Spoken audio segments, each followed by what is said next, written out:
Il était une fois dans le petit village auvergnat de Saint-Julien-Chapteuil, deux passionnés d'art qui avaient pour quête de faire valoir leur passion au monde entier.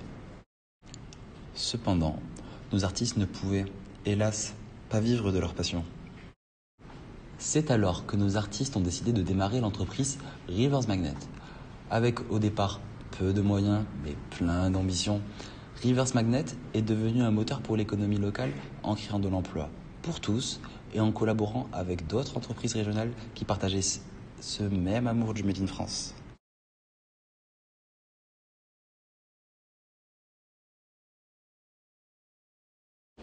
Toujours dans cette dynamique de partager leur amour de l'art au plus grand nombre, nos deux entrepreneurs ont commencé à s'exporter via le mode de distribution de la vente indirecte dans une poignée de pays voisins, l'Espagne, le Portugal et le Benelux.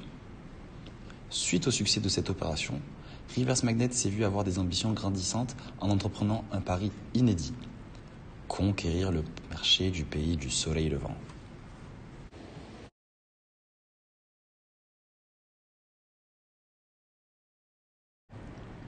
Pourquoi ce marché? Marché à 127 millions d'habitants, le PIB par habitant est l'un des plus élevés au monde. Afin de s'installer en toute tranquillité, il est nécessaire de déposer un brevet. Son coût s'élève alors à 25 000 $. Dans le but de continuer la politique de vente indirecte, nos deux entrepreneurs ont choisi deux distributeurs japonais spécialisés dans le matériel de décoration d'intérieur qui sont Nitori et Muji, possédant respectivement sur l'archipel japonais 400 et 420 magasins.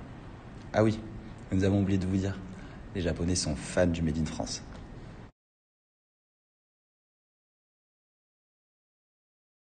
Durant leur périple, ils en ont aussi profité pour visiter des temples et autres curiosités architecturales.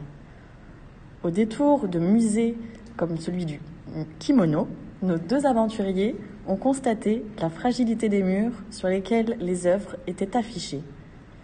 Une idée leur est alors survenue: pourquoi pas se lancer dans une activité B2B?